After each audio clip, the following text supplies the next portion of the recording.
ونور الأبصار وضيائها وقوت الأرواح وغذائها وعلى آله وصحبه أجمعين صلاة وسلاما دائما عليك يا سيدنا يا رسول الله وعلى آلك وأصحابك يا سيدنا يا خاتم النبيين ويا رحمة للعالمين۔ اللہ تعالیٰ کی حمد و ثنا حبیب مکرم شفیع معظم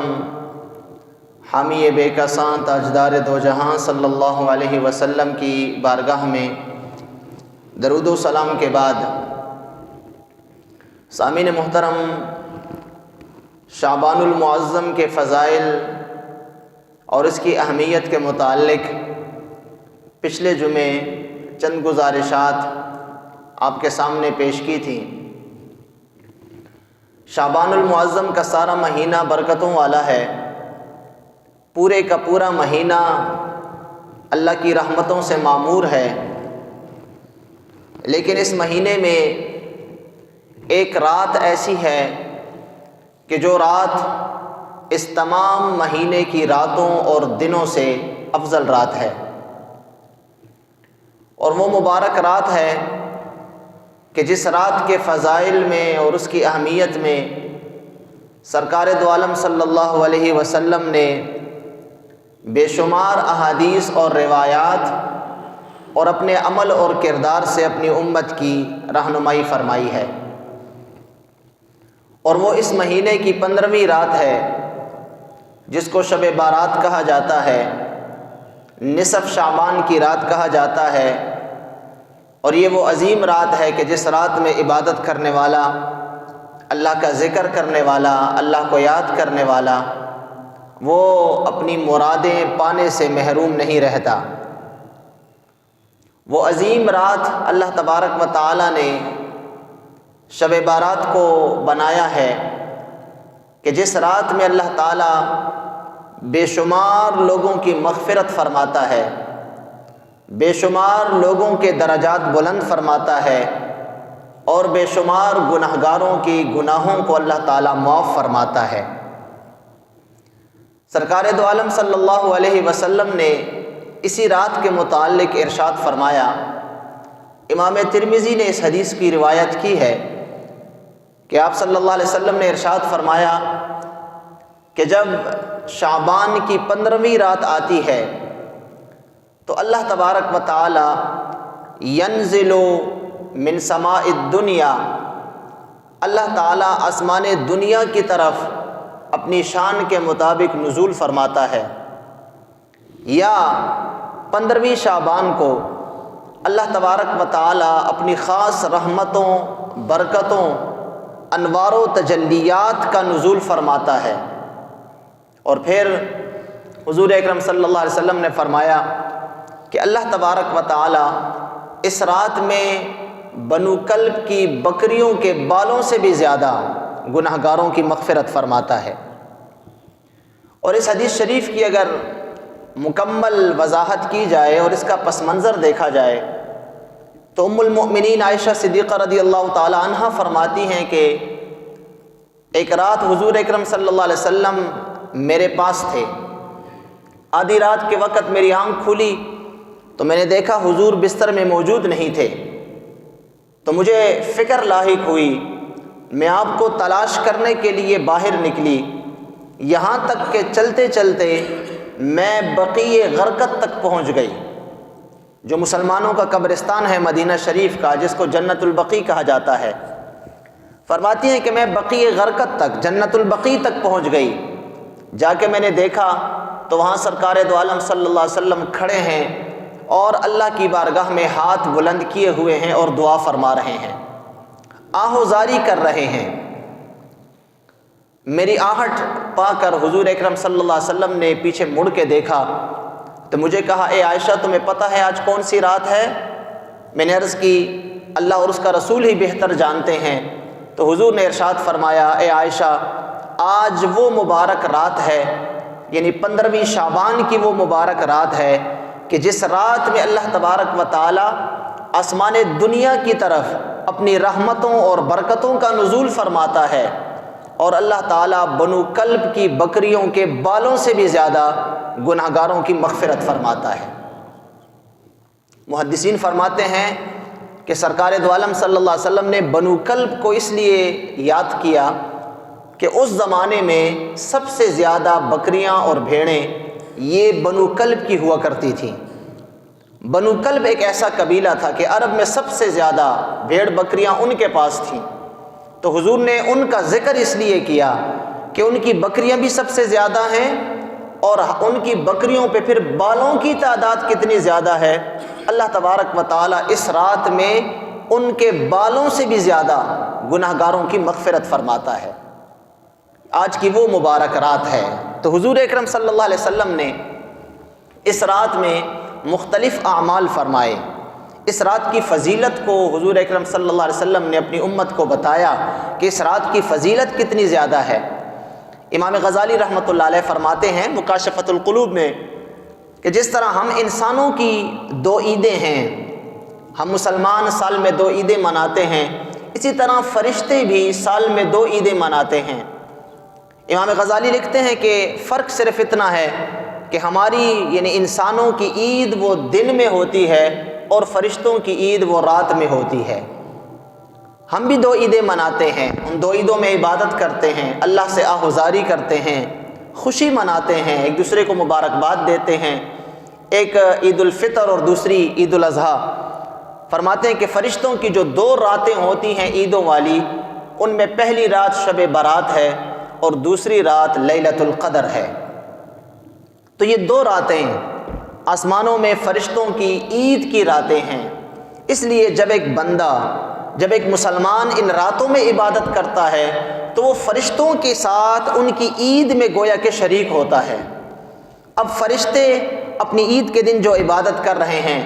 جو فرشتے اللہ نے رکوع کے لیے پیدا کیے ہیں، جو کہ رکوع میں ہی کھڑے ہیں، جو قیام میں کھڑے ہیں، جو سجدے میں ہیں،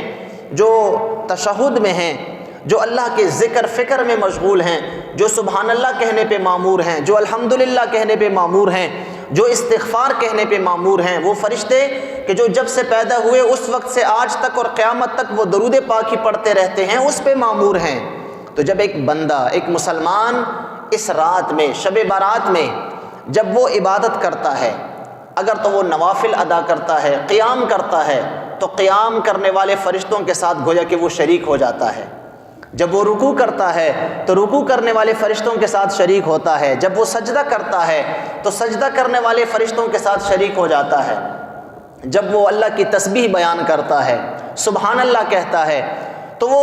تسبیح بیان کرنے والے فرشتوں کے ساتھ گویا کہ عبادت میں شریک ہو جاتا ہے۔ جب اس رات میں ایک بندہ الحمدللہ کا وظیفہ کرتا ہے اور اللہ کا شکر ادا کرتا ہے تمام نعمتوں پر، تو وہ حمد والے فرشتوں کے ساتھ شریک ہو جاتا ہے۔ اس رات میں جب ایک بندہ تکبیر کا ورد کرتا ہے، اللہ اکبر کا ورد کرتا ہے، تو وہ تکبیر والے فرشتوں کے ساتھ گویا کہ شریک ہو جاتا ہے۔ اسی طرح استغفار، اسی طرح درود پاک، اسی طرح قرآن کی تلاوت اور جملہ جتنے بھی اذکار ہیں، جتنی بھی عبادات ہیں، جب اس رات میں ایک مسلمان وہ عبادات بجا لاتا ہے تو آسمان میں چونکہ فرشتوں کی عید کی رات ہوتی ہے، ان کی عید ہوتی ہے، وہ اپنی عبادت میں مشغول ہوتے ہیں، تو گویا کہ یہ بھی ان کے ساتھ عبادت میں مشغول پایا جاتا ہے۔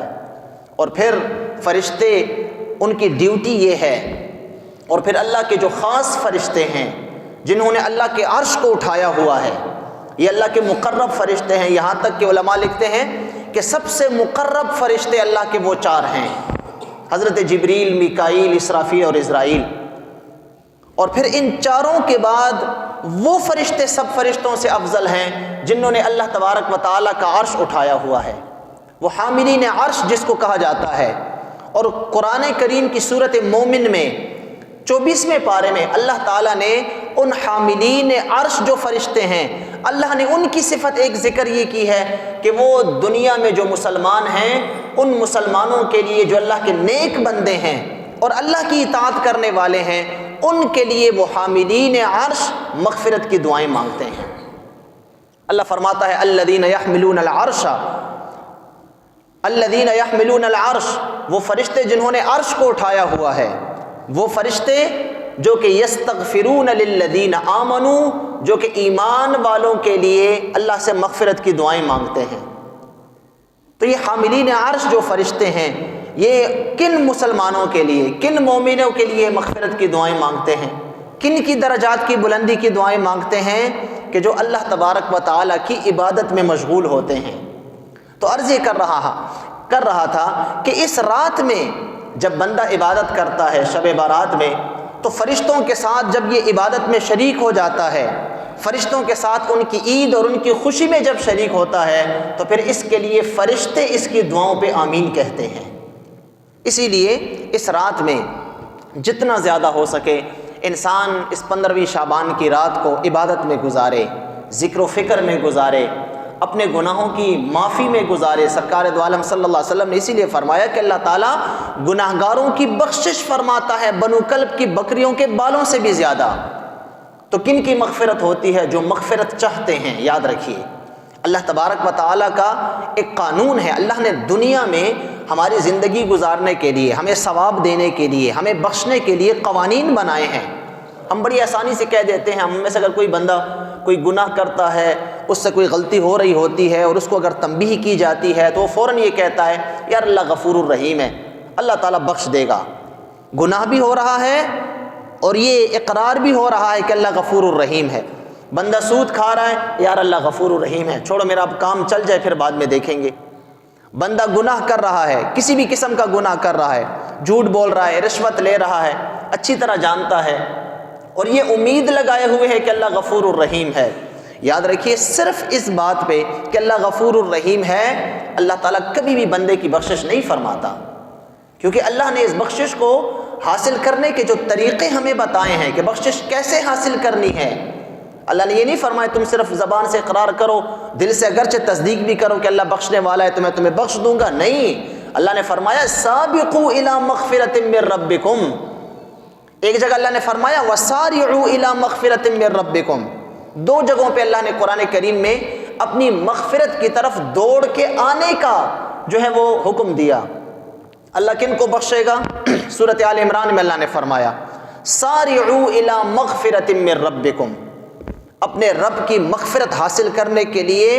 تم نے کوشش کرنی ہے۔ سارعوا کا مطلب ہے بہت زیادہ کوشش کرنا، مغفرت حاصل کرنے کی تم نے کوشش کرنی ہے، مغفرت چاہنی ہے۔ اور سورۃ حدید میں اللہ تعالیٰ فرماتا ہے سابقوا الی مغفرۃ من ربکم۔ سابقوا کا مطلب ہے مسابقت، مسابقت کہتے ہیں ایک دوسرے سے آگے نکلنا۔ جب ریس لگتی ہے، مقابلہ ہوتا ہے، ہر بندہ دوسرے سے آگے نکلنے کی کوشش کرتا ہے تاکہ میں زیادہ آگے نکلوں، مجھے زیادہ انعام ملے۔ اللہ فرماتا ہے سابقوا الی مغفرۃ من ربکم وجنۃ عرضها کعرض السماء والارض۔ تمہیں اگر وہ جنت چاہیے، میرا انعام چاہیے، تمہیں اگر میری جناب سے بخشش چاہیے تو گھر میں بیٹھ کے آرام سے نہیں ملے گی کہ صرف اتنا کہہ دو کہ اللہ بخش دے گا، نہیں، سابقوا، تمہیں تمام لوگوں سے زیادہ آگے بڑھنا پڑے گا۔ جو جتنی کثرت سے میری طرف آئے گا، جو جتنی شوق کے ساتھ، جتنی کثرت کے ساتھ استغفار کرے گا، جو جتنی زیادہ اخلاص کے ساتھ مجھ سے مغفرت طلب کرے گا، اللہ فرماتا ہے میں اس کو اتنا زیادہ مغفرت سے نوازوں گا۔ سابقوا الی مغفرۃ من ربکم، تو وہ بخشش کہ جس کی طرف ہمیں اللہ نے بلایا ہے کہ بخشش طلب کرو، میں تمہیں بخشوں گا، لیکن طلب کرنا تمہارا کام ہے۔ میں غفور الرحیم ہوں، اس میں کوئی شک و شبے کی بات نہیں ہے، گنجائش نہیں ہے، لیکن میں نے اپنی اسی بخشش کو حاصل کرنے کا تمہیں طریقہ بتا دیا ہے کہ سابقوا الی مغفرۃ من ربکم، اس مغفرت کو تم نے حاصل کرنا ہے۔ جب حاصل کرو گے تو میں تمہیں دوں گا، جب تک حاصل نہیں کرو گے مغفرت نہیں ملے گی۔ تو یہ شعبان کی 15ویں رات شب بارات، یہ اللہ کی اس مغفرت کو حاصل کرنے کا ایک بڑا آسان ذریعہ ہے، بڑا آسان راستہ ہے۔ وہ اس لیے کہ باقی انسان اگر دن رات اللہ سے مغفرت چاہتا رہے، یقیناً اللہ نے وعدہ فرمایا ہے کہ میں بخشوں گا، لیکن بندہ یہ نہیں کہہ سکتا کہ آیا میری مغفرت ہو گئی کہ ہو نہیں گئی، کیونکہ باقی ایام میں، باقی دنوں کو جو ہے وہ ہم سے چھپا کے پوشیدہ رکھا گیا ہے کہ ہم بخشش چاہیں گے تو بخشش ہوگی، اگرچہ اللہ تعالیٰ کرے گا، لیکن یہ رات اور اس جیسی باقی دیگر راتیں جو ہمیں قرآن و سنت میں بتائی گئی ہیں، ان راتوں میں بخشش یقینی ہوتی ہے۔ اس لیے میں نے کہا کہ اگر انسان 15ویں شعبان کو، شب بارات کو اللہ سے مغفرت چاہتا ہے، اپنے گناہوں کی معافی چاہتا ہے، تو وہ اس یقین کے ساتھ گناہوں سے معافی مانگے کہ اللہ کے نبی نے ہمیں یہ بشارت دی ہے کہ اللہ تعالیٰ اس رات میں بے شمار لوگوں کی مغفرت فرماتا ہے، ہو سکتا ہے ان بے شماروں میں ایک میں بھی ہوں۔ تو اس امید کے ساتھ جب انسان اس رات میں اللہ کی عبادت کرتا ہے تو یقیناً اللہ تعالیٰ اس کی مغفرت فرماتا ہے۔ اور پھر حضرت علی المرتضیٰ شیر خدا کرم اللہ وجہہ الکریم کی روایت، سنن ابن ماجہ نے اس حدیث کو روایت کیا ہے۔ آج افسوس اس بات کا ہوتا ہے کہ یہ مبارک راتیں جو کہ سال میں چند راتیں ہیں جن کی قرآن و سنت میں ہمیں ترغیب دی گئی ہے، کچھ لوگ وہ ہیں جو اس رات کو غفلت میں گزار دیتے ہیں۔ ہم جیسے گناہگار ان راتوں کو غفلت میں گزار دیتے ہیں، ہر رات کی طرح وقت پہ سوئے، وقت پہ اٹھے اور رات ویسے ہی چلی گئی۔ جس طرح باقی راتیں سو کے گزر رہی ہیں، یہ رات بھی سو کے گزر جاتی ہے۔ بہت سارے لوگ دیگر جس طرح راتوں میں اپنے معمول قائم رکھتے ہیں، اس رات بھی وہی معمول ہوتا ہے۔ بعض لوگ اس رات میں بھی فحاشی اور یانی سے اور اپنے گناہوں سے باز نہیں آتے، غفلت میں گزار دیتے ہیں۔ یہ راتیں بعض لوگ اس میں گزار دیتے ہیں، وہ اپنے طور پہ اس عبادت کو اور اس نعمت کو ضائع گویا کہ کرتے ہیں۔ کیا پتہ اگلے سال یہ رات ہماری زندگی میں آئے کہ نہ آئے۔ اسی طرح دوسرے قسم کے وہ لوگ جو کہ ان سے زیادہ خطرناک ہیں، جو عبادت تو خود کیا نہیں کرتے کہ اور لوگوں کو بھی عبادت سے برگشتہ کرتے ہیں، اور وہ لوگ عام لوگ نہیں ہیں، وہ محراب و منبر والے لوگ ہیں۔ وہ لوگ ہیں جو کہتے ہیں نہیں اس رات میں جو عبادت کا آیا ہے، جو رات کو جاگ کے گزارنے کی بات آئی ہے، جو مغفرت کی بات آئی ہے، یہ روایات سب ضعیف ہیں۔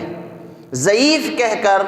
امت کے دلوں سے اس رات کی وقعت اور حیثیت کو نکال دیا جاتا ہے۔ پھر لوگ چلتے ہیں، لوگوں کا کیا قصور ہے؟ وہ کہتے ہیں بھئی ہمیں تو اپنے خطیب صاحب نے کہا ہے، اپنے مفتی صاحب نے کہا ہے، ہمیں تو اپنے پیر صاحب نے کہا ہے، ہمیں تو اپنے استاد صاحب نے کہا ہے، وہ فلاں مفتی نے اس نے کہا ہے، اس نے کہا ہے۔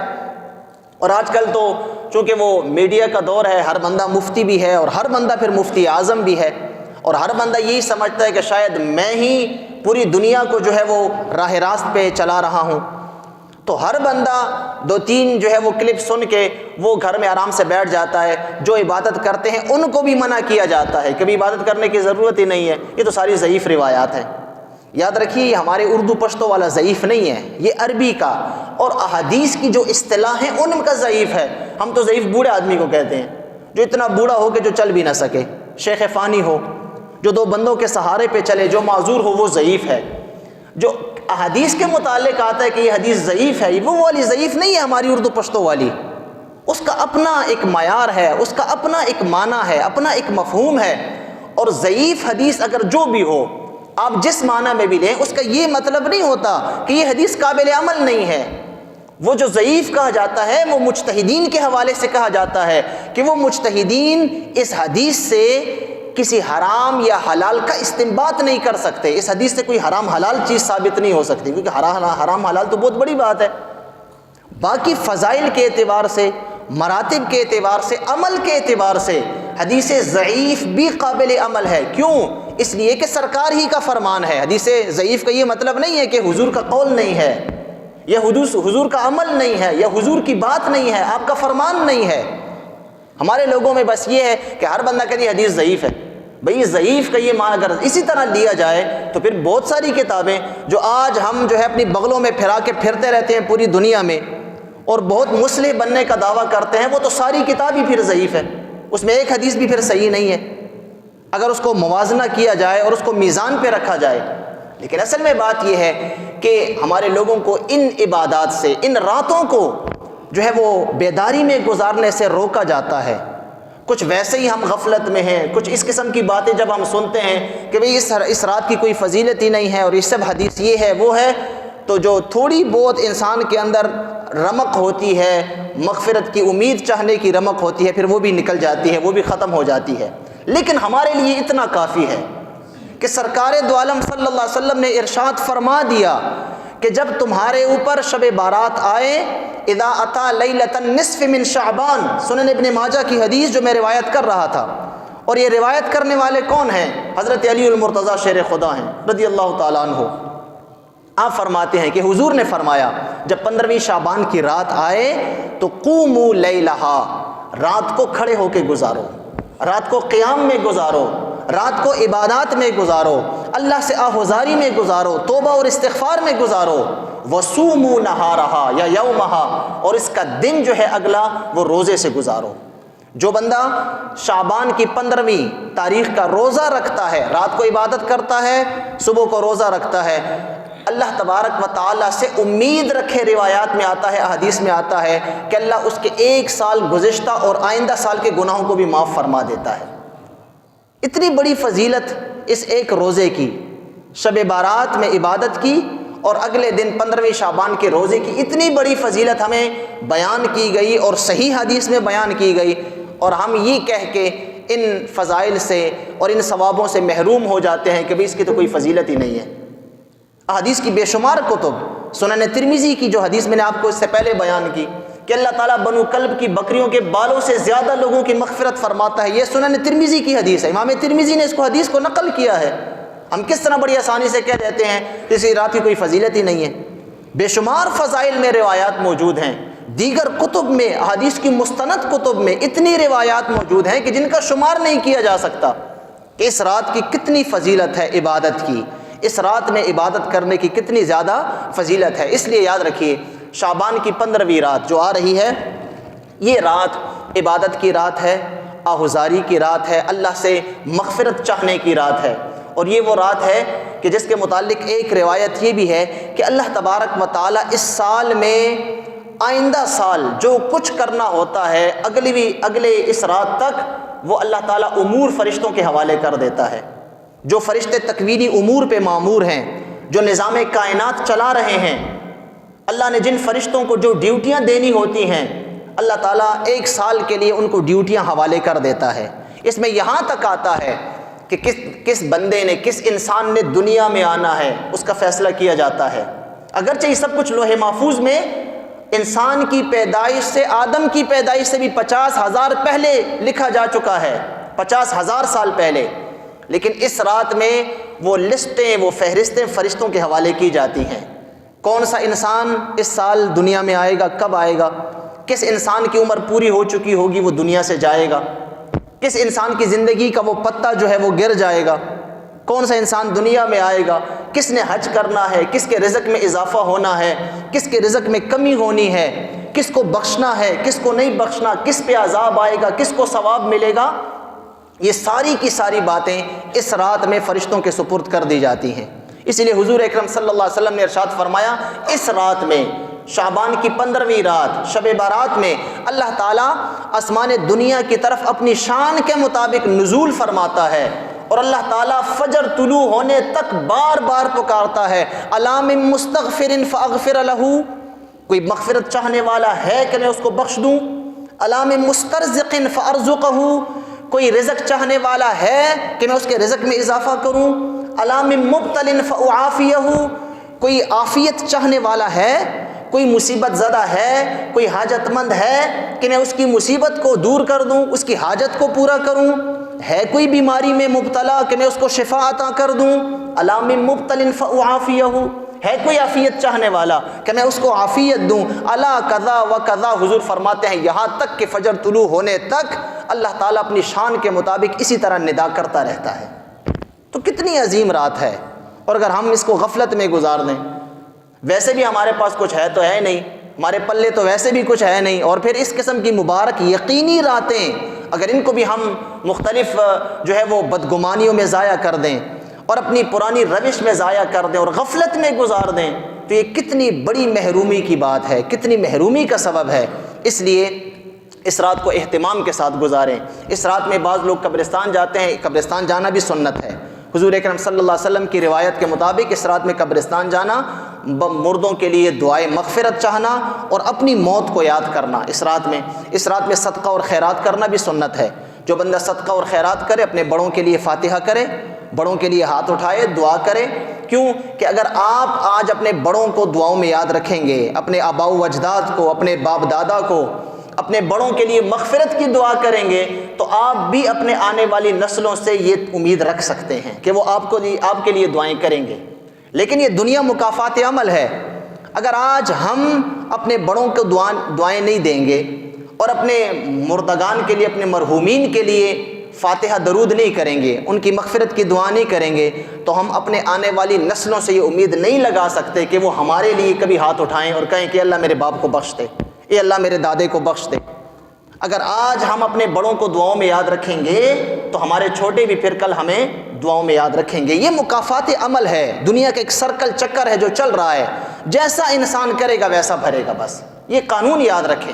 اس لیے اس رات میں بڑوں کے لیے دعائیں کرنا، مغفرت کی دعائیں کرنا، صدقہ اور خیرات کرنا، اس رات میں جو ہے وہ عبادات کرنا، اور اس رات میں اللہ تبارک و تعالیٰ سے مغفرت چاہنا، یہ اس رات کے سنت اعمال ہیں۔ اللہ تعالیٰ ہم سب کو عمل کرنے کی توفیق عطا فرمائے۔ اور پھر اس رات میں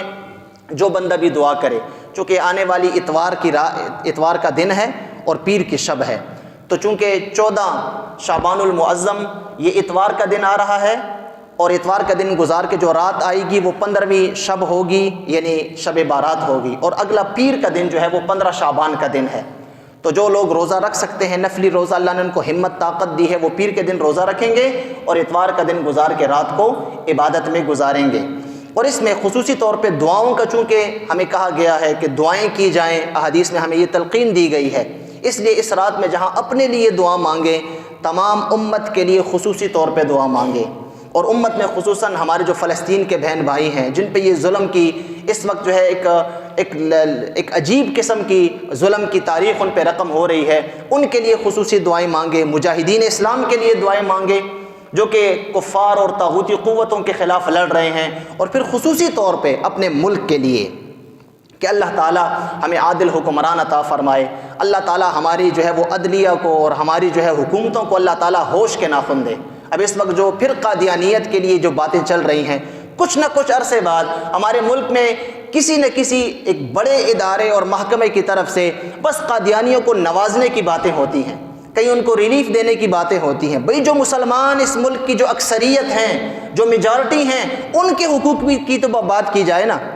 ان کے حقوق کا خیال رکھا جائے۔ صرف جو ہے اقلیتوں کی حقوق ہیں، اقلیتوں کے جو حقوق ہیں وہ اسلام میں بھی واضح ہیں، ہمارے آئین اور پاکستان میں بھی واضح ہیں،